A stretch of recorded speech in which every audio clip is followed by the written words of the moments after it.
লাইলাতুল বরাত ভাগ্য রজনী, ভাগ্য নির্ধারণ করা হবে।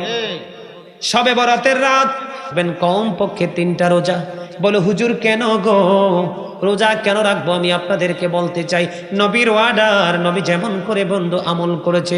হযরত উম্মে সালমা রাদিয়াল্লাহু তাআলা আনহা থেকে হাদিস বর্ণিত, আমার নবী, আপনার নবী, দু জাহানের বাদশা নবী, তিনি এমন ভাবে রোজা রাখতেন। উম্মে সালমা রাদিয়াল্লাহু তাআলা আনহা থেকে বর্ণিত, তিনি বলেছেন, রমজান মাসে এবং লাইলাতুল বরাত শবে বরাতের মাসে এত বেশি রোজা আমার নবী রেখেছেন, অন্য কোন মাসে এত রোজা রাখতে দেখিনি। আর জোরে বলেন না সুবহানাল্লাহ, আর একটু মহব্বতে বলেন সুবহানাল্লাহ। তাহলে রোজা রাখার দরকার আছে না নাই? অন্য হাদিসের মধ্যে সে মান সাবা ইয়াউমা খামিসা আশারা মিন শাবান লাম তামসাসহুন নারু আবাদা। যেই ব্যক্তি 15 তারিখ দিনে একটা রোজা রাখবে, শাবানের অর্ধরাত, যেই ব্যক্তি শাবানের 15 তারিখ দিনে একটা রোজা রাখবে, কয়টা রোজা? একটা রোজা রাখবে, তাকে জাহান্নামের আগুন স্পর্শ করবে না। সুবহানাল্লাহ, জোরে জোরে বলেন না সুবহানাল্লাহ। তোবানি মাইয়ামাল ফি লাইলাতিন নিসফি মিন শাবানা খায়রা। বন্ধু, যেই ব্যক্তি শাবানের চাঁদে রাতের বেলা রোজার ইবাদত বন্দেগী করবে, কি করবে? ইবাদত বন্দেগী করবে, তাহার জন্য সন্তোষ। ও বন্ধু, তাহারই সৌভাগ্য। জোরে জোরে সুবহানাল্লাহ, আরো জোরে বলেন না সুবহানাল্লাহ। বন্ধু, শবে বরাতের দিনে রাখবো রোজা, রাতে আমরা ইবাদত করব। বলে হুজুর কেন গো, আমরা ইবাদত করব? আমি মুখস্থ কথা বলার অভ্যাস নাই বন্ধু। হযরতে আলী ইবনে আবি তালিব রাদিয়াল্লাহু তাআলা আনহু থেকে হাদিস কানা বর্ণিত, আমার নবী বলেছে, শাবান মাসে তোমরা বেশি বেশি করে 14 তারিখে, তার মানে 15 তারিখ রাত্রে তোমরা ইবাদত বন্দেগী বেশি বেশি করে করো, আল্লাহকে বেশি বেশি করে ডাকো। বলে হুজুর কেন গো? আল্লাহকে এই কারণে বন্ধু বেশি বেশি করে ডাকতে হবে, কারণ বন্ধু এই যে 14 তারিখ বিশেষ করে মঙ্গলবারে সূর্য যখন অস্ত যাবে, 15 তারিখ শুরু হয়ে যাবে। 15 তারিখ কি হয়ে যাবে? শুরু হয়ে যাবে। ও বন্ধু, পৃথিবীর আকাশে রহমতের ফেরেশতারা নেমে আসবে। নেমে এসে তারা ডেকে ডেকে বলবে, হে আল্লাহর মাহবুব বান্দারা, তোমরা কে আছো রে অভাবগ্রস্ত? আজকে আল্লাহর কাছে অভাব থেকে মুক্তি চাও, আল্লাহ তোমাদেরকে আজকে অভাব মুক্ত করে দেবে। ফেরেশতারা ঘোষণা করবে কোন দিন? মঙ্গলবারে শুরু হবে, সূর্য অস্ত যাওয়ার সঙ্গে সঙ্গে। জোরে জোরে সুবহানাল্লাহ। বন্ধু, ফেরেশতারা ডেকে ডেকে বলতে থাকবে, আমার মা, আমার বোনেরা, সবাইকে বলছি গো, প্রাণটা খুলে শুনে নাও না। ও বন্ধু, যারা বিপদগ্রস্ত, তোমরা কে আছো বিপদ থেকে উদ্ধার হওয়ার জন্য দরখাস্ত করো, আজকে মালিক বিপদ থেকে তোমাদেরকে উদ্ধার করবে। কে আছো রে অভাবী, তোমরা অভাব থেকে মুক্তি পাওয়ার জন্য আল্লাহর কাছে দরখাস্ত করো, আল্লাহ তোমাদেরকে অভাব মুক্ত করে দিবে। তোমাদের মধ্যে কে আছো অসুস্থ, তোমরা সুস্থ হতে পারো না, তোমরা আল্লাহর কাছে দরখাস্ত করতে থাকো, আমার তোমাদেরকে আল্লাহ রাব্বুল আলামিন সুস্থ করে দিবে। আমি আরো কিছু অ্যাড করতে চাই বন্ধু, এইগুলো 3টার একটাও আপনার কারো নাই। অনেকের ঘরে আছে মেয়ে, উপযুক্ত বিয়ে দিতে পারেন না, ঠিক কিনা বলে? আল্লাহর কাছে সুবর্ণ সুযোগ বন্ধু, মঙ্গলবারে রাত্রে আল্লাহর কাছে ডেকে ডেকে বলবেন, মনিব, মেয়েটাকে বিয়ে দিতে পারি না, নামাজি ভদ্র একটা ছেলে আমার মেয়ের জন্য মিলিয়ে দাও। হয়তো বা উল্টো দিকে যদি দেয়, বিপরীত দিকে কারো গড়ে বন্ধ ছেলে উপযুক্ত আছে, বিয়ে দিতে পারেন না, ওই দিন আল্লাহর কাছে ডেকে ডেকে বলেন, মনিব, আমার ছেলেটাকে বিয়ে দিতে পারি না গো মনিব, আমার ছেলেটাকে বিয়ের ব্যবস্থা করে দাও। ঠিক কিনা বলেন? অনেকে আছে বন্ধু, উপযুক্ত ছেলে, কোনো চাকরি বাকরি হয় না, যোগ্য, বিদেশ যেতে চায়, যাওয়ার ব্যবস্থা হয় না। বন্ধু, আপনি ওই রাত্রিতে ডাকেন আল্লাহর দরবারে, মনি, ছেলেটার একটা কর্মের ব্যবস্থা করে দাও। এমনি করে করে মনের যত ভাষা আছে আল্লাহর কাছে প্রয়োগ করতে থাকেন, আল্লাহ রাব্বুল আলামিন আপনাকে কবুল করে নিবি। এটা হাদিস শরীফ বন্ধু, নবীর কথা সত্য না মিথ্যা? হি ওয়াজ ভেরি ট্রুথফুল। আমার নবী ছিলেন শ্রেষ্ঠ সত্যবাদী। যে সন্দেহ করবে তার ঈমান আছে না নাই? আর জোরে বলেন, ঈমান কি আছে? ঈমান নাই রে বন্ধু, আমার দিকে তাকান। আমি আপনাদেরকে বন্ধু মেসেজ দিতে চাই, মেসেজ নিতে রাজি আছেন নি? আমার নবী জানিয়ে দিয়েছেন, লাইলাতুল বরাতের রজনীতে তোমরা বেশি বেশি করে নামাজ পড়ো, বেশি বেশি করে দরুদ পড়ো, বেশি বেশি করে আল্লাহর জিকির করো, সুবহানাল্লাহ বলেন না কেন? ওয়াজ নসিহত করো এবং রোজা রাখো, এটা তোমাদের জন্য মুস্তাহাব। জিকির করলে লাভ না লস? একটু আগে কিন্তু জিকিরের ওয়াজ করেছে, ঠিক কিনা বলেন? দুরূদ পড়বেন বেশি করে, কি করে? আমার নবী জানিয়ে দিয়েছেন বন্ধু। হযরত আনাস রাদিয়াল্লাহু তাআলা আনহু থেকে হাদিস বর্ণিত, হাদিস কানে এসেছে দাইলামি শরীফের মধ্যে। আমার নবী, আপনার নবী দু জাহানের বাদশা নবী বন্ধু জানিয়ে দিয়েছেন, কোন প্রেমিক যদি যুবক হও আর যুবতী হও, ও যুবক বন্ধুরা, আমার নবী বলেছেন কেউ যদি আমি নবীকে মহাব্বত করে প্রতিদিন 1000 বার দরুদ পড়তে পারে, জান্নাত না দেখা পর্যন্ত তার মরণ হবে না। দরুদ পড়বেন তো, জিকির করবেন তো, কোরআন তেলাওয়াত করবেন তো। বন্ধু আমি বলে যাই, আপনারা বেশি বেশি করে ওই রাত্রিতে গভীর রজনীতে কবর জিয়ারত করবেন। বলে হুজুর প্রমাণ কি? এই ক্যাফলা কি হয়েছে? কি দাদ্দ 16টা দেখে ফেলছি। চা খাইবা? চা খাইবা না কফি? কইলে দিব, নুরুবাড়ি কইলে অর্ডার দিবাই না দিব, সমস্যা নেই, আমার বাইতো। খাইবা নাকি প্রেমের জোয়ার আসছে অন্তরে? ঠিক কিনা গো? আরে প্রেম করলে কি সমস্যা? প্রেম কি দোষের জিনিস? ভালোবাসা দোষে? নষ্ট প্রেম, একটা প্রেম দোষের। বিয়ের আগে প্রেমিক প্রেমিকা এক হয়ে যাওয়া, কথা কয় না কেন? বিয়ের আগে প্রেমিক প্রেমিকা এক হয়ে যাওয়া, এটা হচ্ছে দোষের। আর নাহলে দুনিয়াতে একটা প্রেম দোষের নাই। মাকে ভালোবাসো, এটাও প্রেম। ছোট্ট বোনকে ভালোবাসো, এটাও প্রেম। বড় বোনকে সম্মান করে, এটাও প্রেম। ছাত্র যদি হও, টিচারকে ভালোবাসো, এটাও প্রেম। আর স্টুডেন্টরা টিচারকে ভালোবাসো, সেটাও প্রেম। একটা প্রেম শুধু নষ্ট, আর নাহলে সবগুলো বন্ধু নিয়ামত।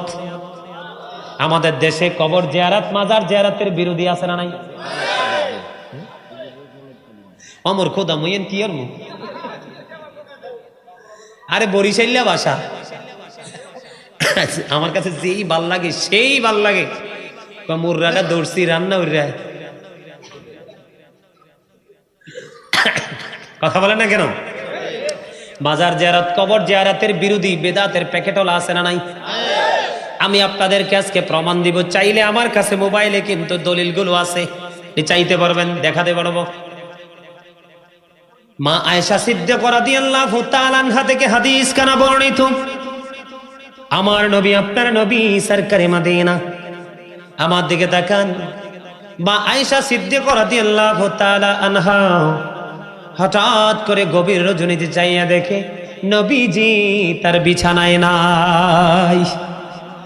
সুবহানাল্লাহ বলেন না? নবীজি কোথায় নাই? নবীজি তার বিছানায় নাই। মা আয়েশা টেনশনে পড়ে গেলেন, নবী কোথায় গেল গো? নবীজি কোথায় চলে গেল? না জানি, আমাকে ছেড়ে নবীজি অন্য কোনো বিবির ঘরে চলে গেল। মা আয়েশা সিদ্দিকা রাদিয়াল্লাহু তাআলা আনহা ভাবতেছেন। এবার খুঁজতে খুঁজতে খুঁজতে খুঁজতে বন্ধু নবীজিকে যাইয়া পাইলেন জান্নাতুল বাকিতে। আমার নবী জিয়ারতরত অবস্থায় আছে, আর দলিল লাগেনি জিয়ারতের, কথা কন না কেন? বন্ধু এই লাইলাতুল বরাতের রজনীতে আমার নবী রে, মা আয়েশা সিদ্দিকা রাদিয়াল্লাহু তাআলা আনহা বলছেন, নবীকে খুঁজি রে, নবীকে পাই না। আমি মনে করেছি আমাকে ছেড়ে আমার নবী অন্য কোনো বিবির ঘরে চলে গেছে। চাইয়া দেখলাম না না, আমার নবী অন্য কোনো বিবির ঘরে যায়নি। আমার নবী জান্নাতুল বাকিতে জিয়ারতরত অবস্থায় আছে। জোরে জোরে কন্যা সুবহানাল্লাহ। বন্ধু আমি আপনাদেরকে বলবো গো, লাইলাতুল বরাতের রজনীতে আপনারা জিয়ারত করতে যাবেন। দাদা দাদি নানা নানি আপন স্বজন বাবা মা কার অনেকের কবরে আছে না, জিয়ারত করতে যাবেন। কারণ গভীর রাত্রিতে যখন আপনি কবর জিয়ারত করতে যাবেন, তখন যদি বুদ্ধিমান মানুষ হয় বন্ধু, এখান থেকে শিক্ষা নিতে পারবে। সেই শিক্ষাটা হলো, একদিকে রাত্র অন্ধকার আর একদিকে নির্জন হলো বাঁশবাগানটা কবর। মনিব আমিও তো কোন দিন জানি কখন জানি বাঁশবাগানের বাসিন্দা হয়ে যাই, পুকুর পাড়ের বাসিন্দা হয়ে যায়। মুমিন যারা তাদের অন্তরে সেই ভাবনা চিন্তা চলে আসবে, বন্ধু এই বরাতের রজনীদের একবারের জিয়ারত একটা মানুষকে মানুষের মতো মানুষ বানিয়ে দিতে পারে, ঠিক কিনা বলেন? আমার নবী জিয়ারতের কথা বলেছেন, বন্ধু আপনারা জিয়ারত করবেন, করবেন কিনা? কারণ হলো শাবান ও শাহরি, শাবান হলো আমার মাস, ও রজবু শাহরুল্লাহ, রজব হলো আল্লাহর মাস, ও রমাদান ও শাহরু উম্মতি। আমার নবী বলেছে শাবান হলো আমার মাস, রজব মেরাজের মাস হলো আমার আল্লাহর মাস, আর এই রমজান মাসটা হলো আমার উম্মতের মাস। রজব হলো বন্ধু বীজ লাগানোর মাস। কিসের মাস? বীজ বপন করার মাস। শাবান মাস হলো সেচ এবং কীটনাশক দেওয়ার মাস, আর রমজান মাস হলো ফসল কাটার মাস। বন্ধু মেরাজ থেকে আপনি প্রস্তুতি নেবেন, শাবান মাসে এসে আপনি পুরোপুরি প্রস্তুতি নেবেন, আর রমজান মাসে আপনি পুরোপুরি আমল শুরু করে দিবেন। যখন আপনি ঈদুল ফিতরের নামাজ পড়ার জন্য বন্ধু একটা রাস্তা দিয়ে যাবেন, কি পড়তে পড়তে যাবেন জানেননি? কন্ত আল্লাহু আকবার, আল্লাহু আকবার, লা ইলাহা ইল্লাল্লাহ, আল্লাহু আকবার, আল্লাহু আকবার, লিল্লাহিল হামদ, ঠিক কিনা বলেন? আল্লাহ তাকবীরে তাশরিক পড়তে পড়তে যাবেন, ঠিক কিনা বলেন? আল্লাহু আকবার, আল্লাহু আকবার, লা ইলাহা ইল্লাল্লাহ, আল্লাহু আকবার, আল্লাহু আকবার, লিল্লাহিল হামদ, আল্লাহু আকবার, আল্লাহু আকবার, লা ইলাহা ইল্লাল্লাহ, আল্লাহু আকবার, আল্লাহু আকবার, লিল্লাহিল হামদ। তাকবীরে তাশরিক দিতে দিতে আপনি ঈদুল ফিতরের নামাজ পড়ার জন্য যাবেন। একটা রাস্তা দিয়ে মনে রাখবেন, আর একটা রাস্তা দিয়ে আসবেন। যেই রাস্তা দিয়ে যাবেন ওই রাস্তা দিয়ে আসবেন না। বল হুজুর গো, আমাদের বাড়িতে একটা রাস্তাই আছে, তাহলে বিকল্প তো কোনো সুযোগ নাই।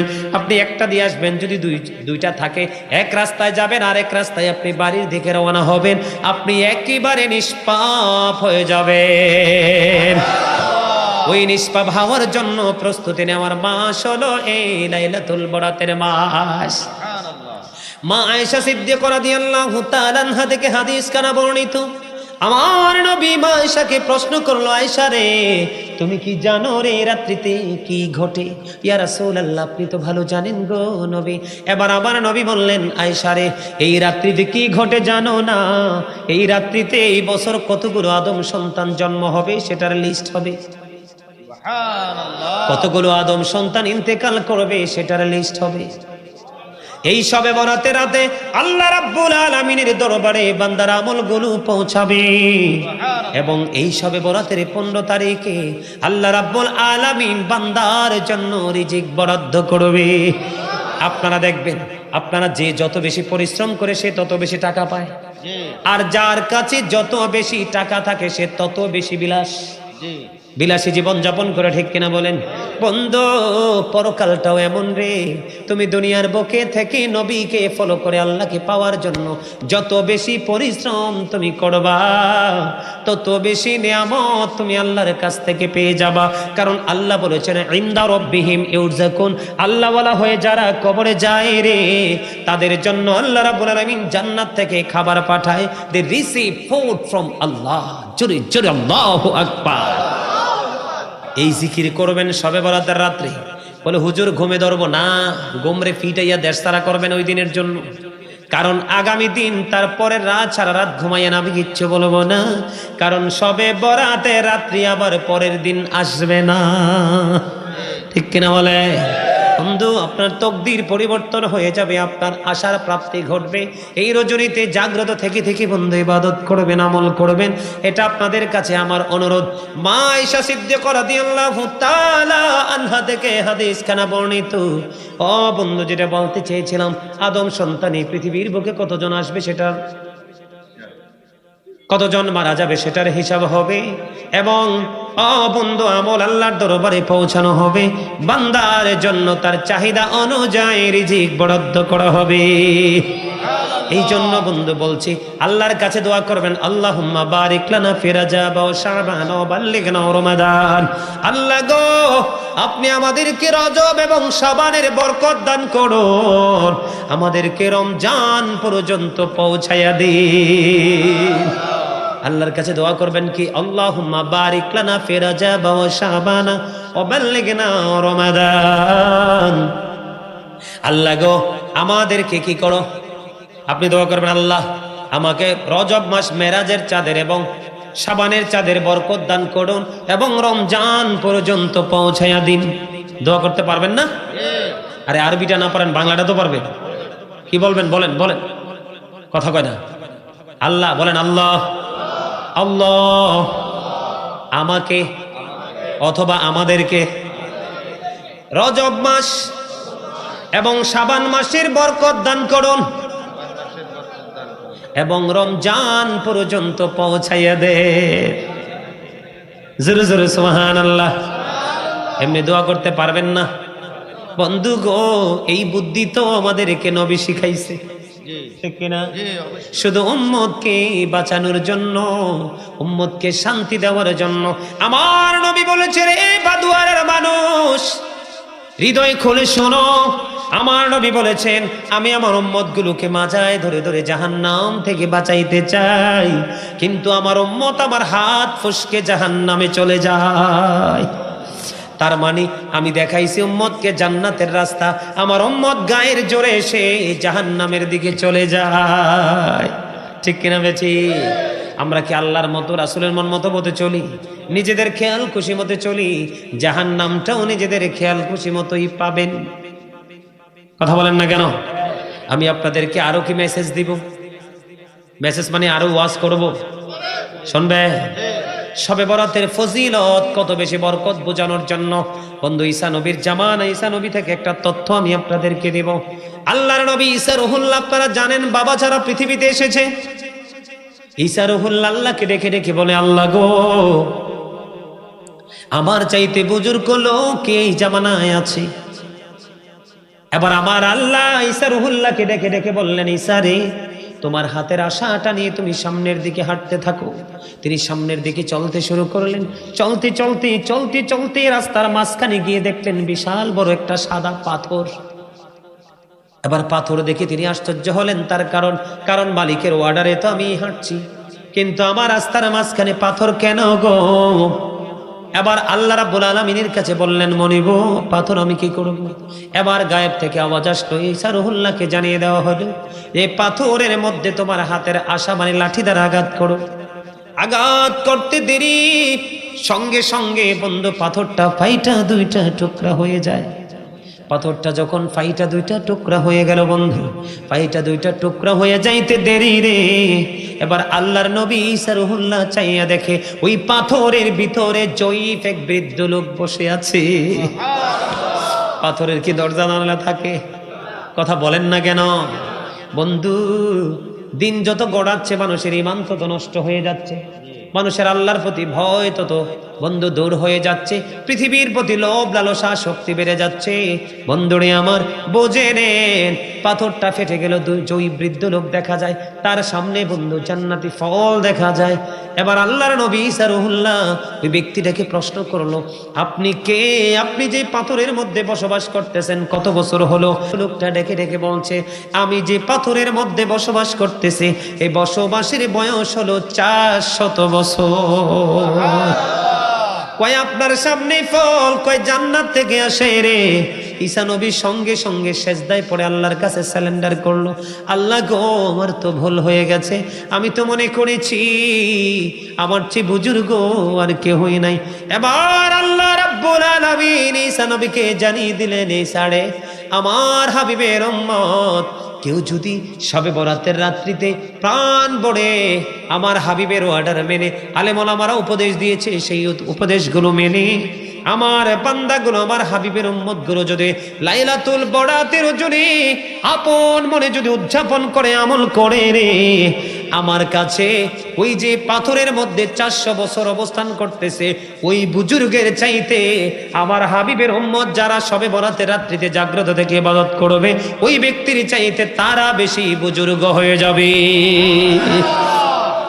ঈসা নবী সঙ্গে সঙ্গে বলে দিলেন, আল্লাহ গো, আমারে নবী না বানাইয়া আমাকে যদি আখির নবীর উম্মত বানাইতে তাহলে আমি ঈসা ধন্য হতাম। জোরে জোরে সুবহানাল্লাহ। তাহলে এই শবে বরাতের ফজিলত দাম আছে না নাই? 12 রাকাত নামাজ পড়বেন। কয় রাকাত? কথা বলেন, কয় রাকাত? 2 রাকাত করে করে সালাম ফিরাবেন, 4 রাকাত করে করে মোনাজাত দিবেন। মোনাজাতের আগে 10 বার আস্তাগফিরুল্লাহ, 10 বার 100 বার আস্তাগফিরুল্লাহ, 100 বার কালেমে তামজিদ, কম পক্ষে 100 বার বন্ধ দরুদ শরীফ পড়ে মোনাজাত দিবেন। আলহামদুলিল্লাহ কন্যা কেন? কেন বলছি জানেন? বন্ধু হযরতে আবু যর রাদিয়াল্লাহু তাআলা আনহু থেকে হাদিস খানা বর্ণিত। এখন দেখেন না গাছের পাতা জ্বরে পরিষ্কার হয়ে গেছে, কোন কোন গাছে কিন্তু নতুন পাতা গজাইছে, ঠিক না? আমাদের বাসার সামনে কয়েকটা মেহগুনি গাছ আছে। মেহগুনি গাছ চিনেন তো? লাল কাঠ মেহগুনি গাছ বন্ধু, পাতাগুলো হলুদ হতে দেরি 2 দিনও লাগেনি, পুরো বড় বড় গাছগুলো শূন্য হয়ে গেছে, গাছের নিচে পাতা পড়ে আবর্জনা হয়ে গেছে। বলে হুজুর এখানে কেন আসলেন? হাদিস শরীফের মধ্যে এসেছে বন্ধু, হযরতে আবু যর রাদিয়াল্লাহু তাআলা আনহু থেকে হাদিসখানা বর্ণিত। আমার নবী শীতের দিনে বের হলো, শীতের দিনে বের হওয়ার পরে চাইয়া দেখলেন শীতের কারণে শুষ্ক হয়ে গাছের পাতাগুলো ঝরে ঝরে পড়ছে। আমার নবী গাছের ডালা ধরলেন, বড়ই পাকলে লারা দিলে আরো বেশি পড়ে না কম পড়ে? কথা কন না কেন? বন্ধু নবী গাছের ডালা ধরলেন, দৌড়ে আবু যরকে ডাক দিলেন, রে আবু যর। আবু যর উত্তর দিলেন, লাব্বাইকা ইয়া রাসূলুল্লাহ। যুবকেরা, জীবনে কত ওয়াজ শুনেছো, জীবনে কত রং তামাশা করেছো, আজকে শুনে যাও ইসলামের প্রেম কত মধুময়। এবার আবু যর বলল, লাব্বাইকা ইয়া রাসূলুল্লাহ, আমি হাজির। আবু যরকে ডাক দিয়ে বললেন, রে আবু যর, নজর দিয়ে দেখো শীতের দিনের কারণে শুষ্ক হয়ে গাছের পাতাগুলো কেমনি ঝরে ঝরে পড়ছে রে আবু যর। আল্লাহর বান্দা যখন আল্লাহর কুদরতি কদমে নামাজের মাধ্যমে আল্লাহর কুদরতি কদমে সেজদা দিবে, সেজদা দিতে দেরি রে ওই গাছের পাতার মতো তাৎক্ষণিক তার গুনাহগুলি ঝরে শেষ হয়ে যাবে। বন্ধু এই গুনাহ মাফের জন্য অন্যতম একটা রাত্রি হলো লাইলাতুল বরাতের রাত্রি। বলে হুজুর গো কেমনি বরাতের রাত্রি? অন্যতম হলো হাদিস শরীফের মধ্যে এসেছে বন্ধু, আমার নবী বলেছেন বনি কালব গোত্র, বনি কালব একটা গোত্র, এক এক রকম হাদিসে এক এক রকম বর্ণনা এসেছে। কোন কোন হাদিসে এসেছে বন্ধু বনি রবি, বনি কালব, বনি নাজার, কিন্তু আবার কোন কোন হাদিসে এসেছে শুধু বনি কালবের কথা। বনি কালব একটা গোত্র আছে, আমার নবী বলেছেন বনি কালব গোত্রের মধ্যে মানুষগুলো যতগুলো বকরি এবং ভেড়া পালতো, এই বকরি ভেড়ার গায়ে যতগুলো পশম আছে ওই পশমের সমান ঈমানদারকে আল্লাহ শবে বরাতের রাত্রিতে ক্ষমা করে দিবে। হাদিস শরীফের ভাষাটা কি আপনারা বুঝতে পারছেন? তার মানে আমি আপনাদেরকে বুঝাই, কেমনে বুঝাবো? আমাদের দেশে অনেক মানুষ আছে না, গরুর খামার আছে, মুরগির, হাঁসের, ভেড়া, বকরি, ওট, মহিষ, এরকম আছে না? আমার নবী এইরকম একটা গোত্রের উদাহরণ দিয়েছেন, একটা গোত্রের কথা বলেছেন। বনি কালব গোত্রের মানুষ যতগুলো বকরি ভেড়া লালন পালন করে ওই বকরি ভেড়ার গায়ে যত পশম আছে ওই পশমের সমান আল্লাহর বান্দাকে ক্ষমা করবে শুধু শবে বরাতের রাত্রিতে। বলে হুজুর এই বংশের মধ্যে ছাগল বকরি ভেড়া যাই হোক কয়টা আছে? বন্ধু গো আমি তথ্য পেয়েছি কমপক্ষে 20,000। সংখ্যায় কত হাজার বকরি ভেড়া? 20,000। একটা বকরির গায়ে কত পশম আছে গোনা সম্ভব না। আর 20,000 বকরি ভেড়া, এদের গায়ে যত পশম আছে এই প্রথম পশমের সমান মানুষকে আমার আল্লাহ ক্ষমা করে দিবে ওই শবে বরাতের রাত্রিতে। এই জন্য বলছি বন্ধু, বেশি বেশি করে দরুদ পড়বা, বেশি বেশি করে কোরআন তেলাওয়াত করবা, বেশি বেশি করে আল্লাহর জিকির করবা, বেশি বেশি করে নফল ইবাদত করবা, রাত গভীরে আপন স্বজনকে নিয়ে কবর জিয়ারত করবা। কারণ আমার নবী জান্নাতুল বাকিতে জিয়ারত করেছিল মধ্য রজনীতে। জোরে জোরে বলেন না সুবহানাল্লাহ। ওয়াজটা মনে ভালো লাগছে না? না কার কার কাছে ভালো লাগছে? মাশাআল্লাহ মাশাআল্লাহ, হাত নামান হাত নামান। একটা মানুষের অন্তরে প্রেম পয়দা হয়, একটা মানুষ যদি আজকের ওয়াজ থেকে শবে বরাতের রাতে আমল করে, তার জীবনের চিন্তাকে পরিবর্তন করে, এই মাহফিল ধন্য। আল্লাহ যেন কবুল করেন। সকলে বলেন আমিন। আরো জোরে বলেন আমিন। আর একটু মহাব্বতে। বন্ধু আমার দিকে তাকান। জিব্রাইল আলাইহিস সালাম ইরশাদুত তালিবিন কিতাবের মধ্যে এসেছে, জিব্রাইলকে আল্লাহ 600 ডানা দিয়ে সৃষ্টি করলেন। কয় শত? 600। জিব্রাইল শুকরিয়া স্বরূপ 30,000 বছর নফল ইবাদত করলো।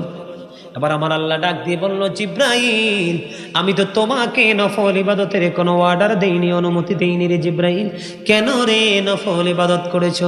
এবার জিব্রাইল আলাইহিস সালাম ডাক দিয়ে বলতেছে, নবী গো, আল্লাহ গো, আপনি আমাকে 600 ডানা দিয়ে সৃষ্টি করেছেন, অন্যান্য ফেরেশতাদের তুলনায় সম্মান মর্যাদা দিয়েছেন, সেই জন্য শুকরিয়া স্বরূপ টোকন পাঠিয়েছি 30,000 বছরের ইবাদত, নফল ইবাদত।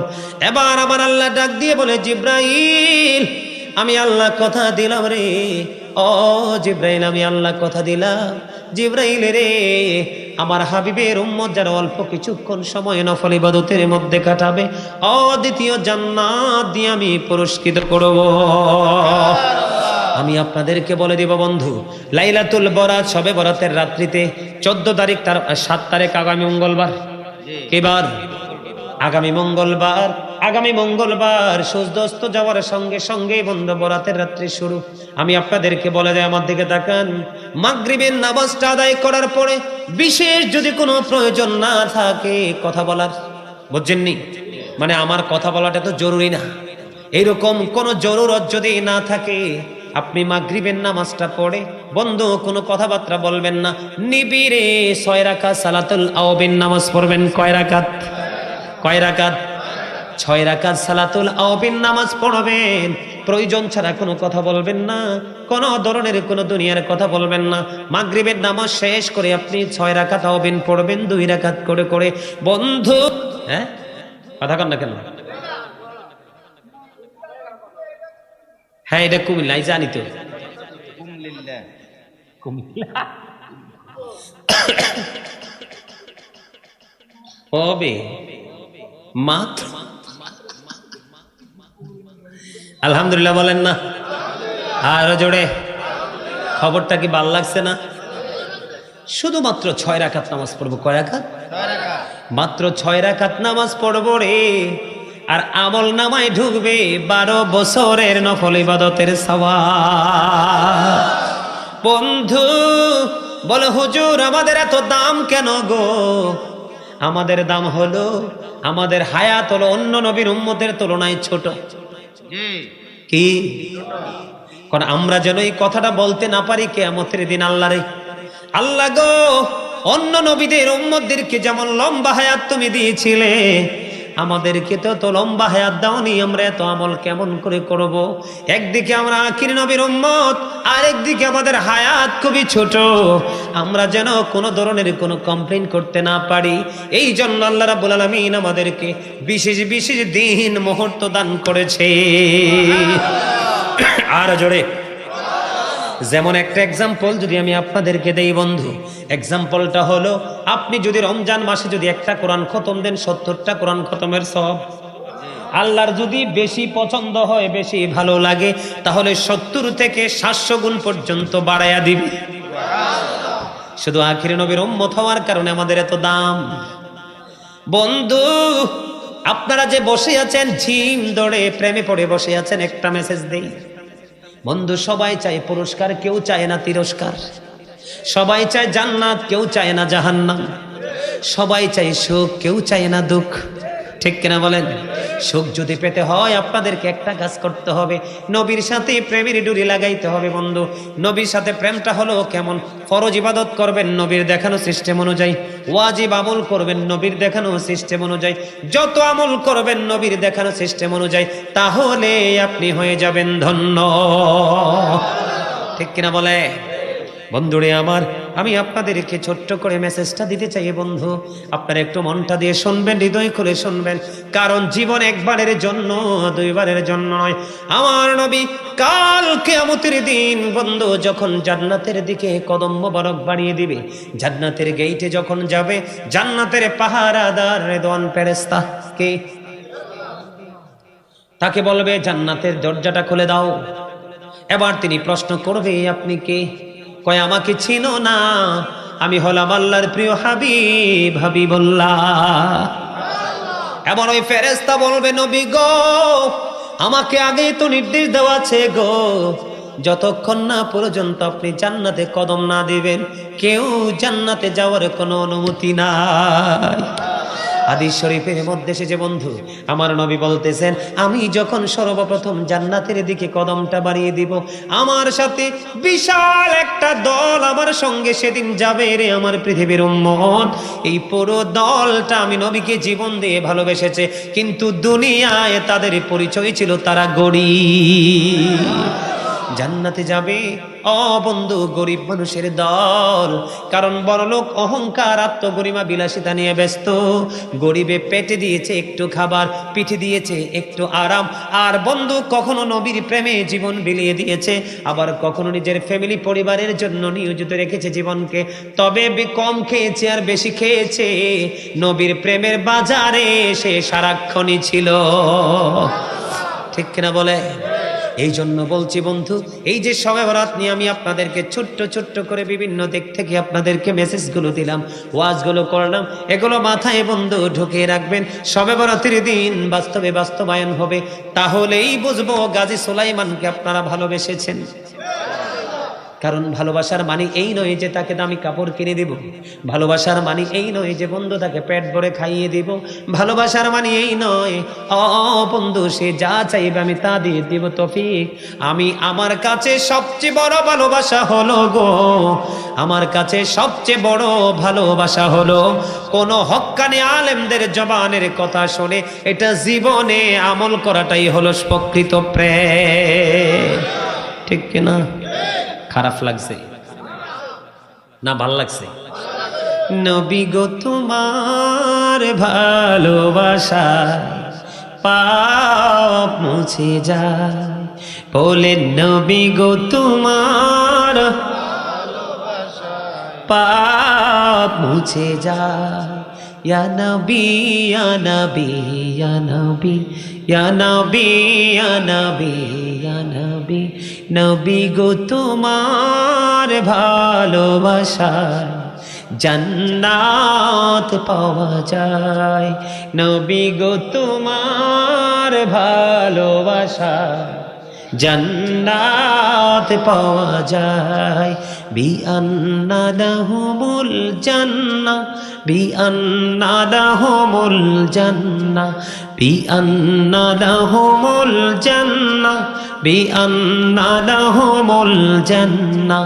ইয়া নবী ইয়া নবী ইয়া নবী ইয়া নবী ইয়া নবী ইয়া নবী। ভালো লাগছে না? আর জোর কর না, ভালো লাগছে না? খুবই মজার জিনিস এটা। নবীর শান যত গাইব প্রেমিকের কাছে তত বেশি মজা, ঠিক না বলে? এবার একটু নেগেটিভ ওয়াজ করব, করতাম নি, এতক্ষণ ছিলাম পজিটিভ, নেগেটিভ কইলে তো অনেকে রাগ করবেন। কি ওর মুখ? আমার নবী কইছে আল হাক্কু মুররুন, হক কথা তিতা। হক কথা কি? আল্লাহ কয় অকৌলু কাওলান সাদিদা, সঠিক কথা বলো, সত্য কথা বলো। কোন কুম্বি যাবো হকটাই কইতাম না, কইতা না হেতনে চলি যাক। হ্যাঁ ফেটে খিদা লাগছে, এক কাপ চা খাই চলি আইব। আলহামদুলিল্লাহ কর না কেন? আরে জোরে এও। হযরতে আলী রাদিয়াল্লাহু তাআলা আনহু বলেছে, মানুষ তোমরা ইন্তেকাল করার আগে তোমাদের ঘুম ভাঙবে, ইন্তেকাল করার পরে তোমাদের ঘুম ভাঙবে। এখন তোমরা পৃথিবীতে ঘুমিয়ে আছো, সজাগ যদি থাকতে হয় পৃথিবীতেই থাকো, কারণ মরার পরে ঘুম ভাঙলে কোনো লাভ হবে? আল্লাহ বলেছেন, এদিকে তাকান, আল্লাহ বলেছেন ইন্না বাতশা রাব্বিকা লাশাদীদ, the seizing of Allah is difficult. আল্লাহর ধর, আল্লাহর পাকড়াও বড় শক্ত, বড় কঠিন। ইন্নাল্লাহা সারিউল হিসাব, Allah is quick to take account, Allah হিসাব গ্রহণে অত্যন্ত তৎপর। আল্লাহ বলেছেন যদি দুঃখ পড়েন, কষ্ট পান, আল্লাহ বলেছেন লা ইয়ামুতু, people will not die that day, সেদিন মানুষ মরতে পারবে না। ফিহা ওয়ালা ইয়াহইয়া, people will not be able to live that day, সেদিন মানুষ বাঁচতেও পারবে না। ওমা হুম আনহা বিগাইবিন, people will not be able to escape that day, সেদিন মানুষ পালাতেও পারবে না। উপায় আছে? আল্লাহ ধরবে খুব শক্তভাবে, হিসাবও নেবে খুব, বাঁচতেও পারবেন না, মরতেও পারবেন না, পালাতেও। কি করবেন সেদিন? উপায় আছে? জাহান্নামের সবচেয়ে কম আযাব আগুনের এক জোড়া জুতা পরিয়ে দেওয়া হবে। এই জুতা যখন পরিয়ে দেওয়া হবে, মাথার মগজ পর্যন্ত টকবক টকবক করে উতরাইতে থাকবে। কেমন হবে? মাথার উপর যদি তরকারির চুলা বসায় সহ্য করতে পারবেন? ওখানে কিন্তু মরার সুযোগ নাই, বাঁচার সুযোগ নাই। কি করবেন তখন? বন্ধ দুনিয়াতে আপনার তৌফিক অনুযায়ী, ইনকাম অনুযায়ী যা মন চায় তা খাইতে পারেন, ঠিক কিনা বলেন? বন্ধ মনে যা চায় তাই তো খাইতে পারেন গো।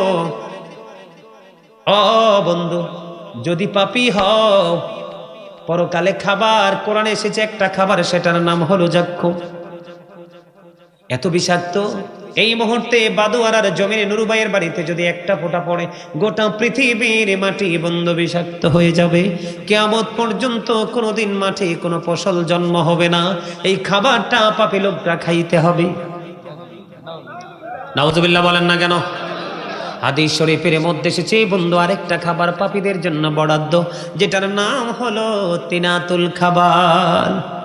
ইয়া রাসূলুল্লাহ, ইয়া হাবিবাল্লাহ, নবী গো, এই তিনাতুল খাবালটা কি গো নবী? প্রাণের নবী গো, আমার নবী বলেছেন এই তিনাতুল খাবালটা হলো আরেকটা জাহান্নামীর নিংড়ানো রক্ত, পুজ অথবা ঘাম। খাইতে হবে কি? এই যে গরম পড়তেছে, অনেকে তরমুজ খাবে, অনেকে বাঙ্গি খাবে, অনেকে ফ্রিজের পানি দিয়ে শরবত বানিয়ে খাবে, ঠিক কিনা বলেন? এমনিতেই গরম গরম পানি খাইলে শরীর খারাপ লাগবে। আপনার ইচ্ছে মতো বন্ধু ফ্রিজিং করে ঠান্ডা পানি খেতে পারেন। বন্ধু গো, কিয়ামতের দিন পাপী মানুষের কলিজা ফেটে যাবে পানির পিপাসায়। ও বন্ধু, পানি যখন চাইবে রে, পানি চাইতে দেরি রে, সঙ্গে সঙ্গে তার মাথা দিয়ে বন্ধু উত্তপ্ত গরম পানি ঢেলে দেওয়া হবে। কেমন করে সইবা বন্ধু, কেমন করে সইবা গো? গরম পানি ঢালতে দেরি বন্ধু, ভিতরে ঢুকবে, ঢুকতে দেরি রে, ভিতর থেকে সব কিছু বন্ধু লিকুইড হয়ে বয়ে পড়ে যাবে, বের হয়ে যাবে। জাহান্নামীরা, জাহান্নামী বন্ধু এত চিৎকার চেঁচামেচি হাহাকার করবে। জাহান্নামের পাহারাদার ফেরেশতার নাম হলো মালিক। কি বন্ধু? ওই মালিক ফেরেশতা চিৎকার চেঁচামেচি শুনতে থাকবে। 40 বছর পরে একটা ধমক দিবে, চুপ থাকো। কি থাকো? চুপ থাকো বন্ধু। এই জন্য আমি বলি, ও বন্ধু, কি লাভ হবে আমি অন্যজনকে দোষে, সব পেয়েছি আমি আমার আপন কর্মদোষে, ঠিক কিনা বলে? আল্লাহ রাব্বুল আলামিন বলেছেন বন্ধু, ফি আইয়ি সূরাতিম মা শাআ রাক্কাবা। আল্লাহ রাব্বুল আলামিন বলেছেন, আল্লাহ ক্রিয়েটেড দ্য মাইন্ড, আল্লাহর মন মতো করে মানুষকে সৃষ্টি করেছে। সূরা 3 এর মধ্যে আল্লাহ রাব্বুল আলামিন বলেছেন, লাকাদ খালাকনাল ইনসানা ফি আহসানি তাকওয়িম। আল্লাহ বলেছেন বিউটিফুল শেপ, মানুষকে সুন্দর করে বন্ধু সৃষ্টি করেছে। একদিকে বলেছে সুন্দর, আর একদিকে বলেছেন আল্লাহ সূরা ইনফিতরে বলেছেন মন মতো, সূরা 3 এ বলেছেন মানুষকে সুন্দর করে বন্ধু সৃষ্টি করেছেন। এখন এই সুন্দর মানুষ, ও বন্ধু, জমিন কত সুন্দর, পৃথিবী কত সুন্দর। আপনি পৃথিবীকে প্রশ্ন করেন, জমিনে তুমি তো কত সুন্দর, জমিন উত্তর দিবে না, আমার চাইতেও তোমরা বেশি সুন্দর, কারণ আমি জমিনের জন্ম হয়েছে তোমাদের জন্য। আকাশের কত রং বন্ধু, আকাশে কত ডিজাইন, আকাশ কত কালার, আকাশে কখনো চাঁদ ওঠে, কখনো সূর্য ওঠে, কখনো বন্ধু অসংখ্য তারকারাজি, ঠিক কিনা বলেন? আপনি আসমানকে ডাক দিয়ে বলেন, আসমান তুমি কত সুন্দর, আসমান উত্তর দিবে না, না আমি সুন্দর না, আমার চাইতেও তোমরা বেশি সুন্দর, কারণ আমি আসমানের জন্ম হয়েছে তোমাদের জন্য। সুবহানাল্লাহ। আমার ওয়াজ বুঝেন না আপনারা? আমাদের মর্যাদা, আমাদের ইজ্জত কত, আমাদের শান কত বোঝাচ্ছে বন্ধু। আল্লাহ কোরআনে বলেছে মন মতো, কখনো বলেছেন সুন্দর করে। আল্লাহর হাবিব হাদিস শরীফ দ্বারা বন্ধু প্রমাণ করেছেন এই সুন্দর মানুষগুলো কেন নিকৃষ্ট জায়গায় থাকবে?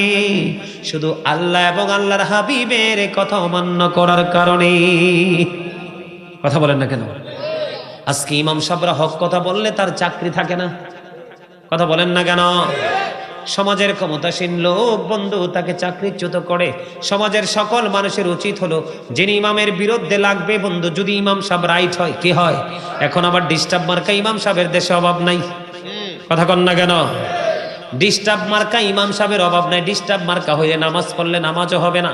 কারণ আল্লাহ রাসূল বলেছেন ওয়া ইয়াকুম ও ইয়াহুম লা ইউদিল্লুনাকুম ওয়া লা ইফতিনুনাকুম, তোমরা তাদের থেকে দূরে থাকো, তাদেরকেও তোমাদের থেকে দূরে রাখো, কেননা তাদের সাথে মিশলেই তোমরা পথভ্রষ্ট হবে, ফিতনায় পড়বে। তারা যেন তোমাদেরকে পথভ্রষ্ট করতে না পারে, ফিতনায় ফেলতে না পারে, তাদেরকেও তোমাদের থেকে দূরে থাকো, তাদেরকেও তোমাদের থেকে দূরে রাখো। আমার কথা বুঝেন আপনারা? আপনার নামাজ, রোজা, হজ, যাকাত সব কাজে লাগবে যদি ঈমান আপনার অ্যাক্টিভ হয়। কি হয়? এগুলো কি খাইতে পারবে? জাক্কুম, তিরাতুল খাবার, গরম পানি, আগুনের জোতা সইতে পারবে? যদি সইতে না পারেন, সেই ভয় যদি অন্তরে ঢুকে, আজকের পর থেকে নতুন মানুষ হয়ে যান। কি হয়ে যান? নতুন মানুষ হয়ে যান। বলে হুজুর সারা জীবন পাপ করছি, এখন কি করব? হ্যাঁ, একবারে সহজ রাস্তা আছে, বলবো। আমার নবী বলেছেন মাছির মাথার সম পরিমাণ চোখের পানি যদি কেউ আল্লাহকে ভয় করে, মাছির মাথার সম পরিমাণ চোখের পানি পালায়, আমার আল্লাহ তার জন্য জাহান্নামের আগুনটাকে হারাম করে দিবে। জোরে জোরে বলেন না সুবহানাল্লাহ। মাছির মাথা ছোট না বড়? মাছের মাথা সম পরিমাণ। ও বন্ধু, যদি আল্লাহকে ভয় করে চোখের পানি পালাতে পারো, তোমার জন্য জাহান্নামের আগুনটা হারাম হয়ে যাবে। কত ভয়ঙ্কর পাপ করার পর আল্লাহ মাফ করে। আমার দিকে তাকান, এদিকে তাকা বন্ধুরে আমার। জোহাইনা গোত্রের এক মহিলা, তিনি ব্যভিচার করলেন। ব্যভিচার বুঝেননি? তিনি ব্যভিচারের মাধ্যমে গর্ভে সন্তান ধারণ করলেন। সন্তান চলে আসলো অবৈধ মেলামেশা। বন্ধুরে আমার, তারপরে আমার নবীর কাছে গেলেন ফয়সালার জন্য। হাদিস শরীফ কিন্তু বানানো গল্প নয়। যখন নবীর কাছে গেল, আমার নবী তাকে বলে দিলেন তুমি বাড়ি চলে যাও। বাচ্চাটা যখন প্রসব হবে তারপরে তাকে নিয়ে আমার কাছে আসবে। বাবা তার মেয়ে নিয়ে বন্ধু বাড়ি চলে গেল। ধীরে ধীরে বন্ধু বাচ্চা মায়ের গর্ভে বড় হলো, বাচ্চা প্রসব হলো। তখন আমার নবীর কাছে যখন নিয়ে যাওয়া হলো, আমার নবী তখন ডাক দিয়ে বলল তার পরনের কাপড় দিয়ে তাকে শক্ত করে বাঁধো। বাদর করা হলো বন্ধু। তারপরে বলল একটা গর্ত খনন করো। গর্ত খনন করা হলো বন্ধু। এবার গর্ত খনন করার পরে তাকে গর্তের মধ্যে ফালাইয়া আমার নবী বললেন তাকে পাথর নিক্ষেপ করতে থাকো। এবার তাকে পাথর নিক্ষেপ করতে শুরু করলেন। পাথর নিক্ষেপ করতে করতে মহিলাটা ইন্তেকাল করলো। ইন্না লিল্লাহি ওয়া ইন্না ইলাইহি রাজিউন। এবার সবাই চিন্তিত বন্ধু, সবাই আশ্চর্য হয়ে গেল যে আমার নবীর অর্ডারে তাকে গর্তের মধ্যে ফেলে পাথর নিক্ষেপ করে মারা হলো। কে রে তার জানাজা পড়াবে? চিন্তা আছে না নাই? চিন্তা করতেছে সবাই, কে রে মহিলার জানাজা পড়াবে? এবার বন্ধু মহিলার জানাজা পড়ানোর জন্য আমার নবী দাঁড়িয়ে গেল। কেউ তো সাহস পায় না নবীকে প্রশ্ন করার জন্য। বন্ধু, নবী গো, এই মহিলা এত অন্যায় করলো, এত অপরাধ করলো, আপনি শাস্তি দিয়েছেন, গর্তের মধ্যে ফেলা হলো, পাথর দিয়ে তাকে নিক্ষেপ করতে করতে মৃত্যু পর্যন্ত পৌঁছে দেওয়া হলো। নবী গো, ও প্রাণের নবী হযরত ওমর ডাক দিয়ে বলতেছেন ইয়া রাসূলুল্লাহ, ইয়া হাবিবাল্লাহ, নবী গো, এই মহিলার জানাজা আপনি কেমন করে পড়ালেন গো নবী, বুঝে আসে না। এবার আমার নবী ডাক দিয়ে বললেন ওমর রে, এই মহিলাটা যেই তওবা করেছে, এই তওবাটা যদি মদিনার 70 জন পাপীকে ভাগ করে দেয়, তাহলে একটা মহিলার তওবা 70 জন পাপীর ক্ষমার জন্য যথেষ্ট হয়ে যাবে। কথা কি বুঝেন নাই? কতজন? এই জন্য আমার নবী তার জানাজা বন্ধ পড়িয়ে দিল। এজন্য বলছি প্রাণ খুলে তওবা করবেন। তবে খেয়াল রাখতে হবে, জীবনে যে অন্যায় করেছেন সেটার জন্য নিজেকে অপরাধী অনুতপ্ত মনে করতে হবে। জীবনে কোনোদিন আর অন্যায় করব না সেই সিদ্ধান্ত নিতে হবে। বান্দার যে হক নষ্ট করেছেন সেটা ফেরত দিতে হবে, আল্লাহর যে হক নষ্ট করেছেন সেগুলো পুনরায় আবার ঠিক করতে হবে। বন্ধু, যে হারাম খাবার খেয়ে শরীরটাকে মোটা তাজা করেছেন, শরীরের মোটা তাজা হারাম গোস্ত বন্ধু শরীর থেকে মাইনাস করতে হবে, তাহলে তওবা কবুল হবে। আজকে তওবা করবেন, কালকে আবার অন্যায় করবেন, এই রকম তওবা আল্লাহর দরবারে কবুল হবে না। তাহলে ভয় আসেনি আমাদের? ভয় করতে হবে গুনাহ মাফের জন্য। কি করতে হবে? চিন্তিত। তাহলে জীবনটা আমাদের ধন্য হয়ে যাবে। তবে সম্মানিত উপস্থিতি, আমাদের জীবনকে ধন্য করতে হলে আমাদেরকে প্রথমত 100% ইমানদার। ইমানদার হলো নবীর প্রেম। ইমান হলো কি? নবীর পরিবারের প্রেম, নবীর আহলে বাইতের প্রেম। ঠিক কিনা বলে? নবীকে ভালোবাসতে হবে জীবনের চাইতে, নবীর পরিবারকে আমাদেরকে ভালোবাসতে হবে। কেন ভালোবাসতে হবে জানেন? নবীর পরিবার আহলে বাইতের প্রথম সদস্য কে? কথা বলেন, প্রথম সদস্য কে? হযরতে মা খাতুনে জান্নাত ফাতেমা। কে? কথা বলে না। আমার রাসূল বলেছেন, ফাতেমাতু সাইয়্যিদাতু নিসাই আহলিল জান্নাহ। Mother Fatema is the leader of females in Jannah.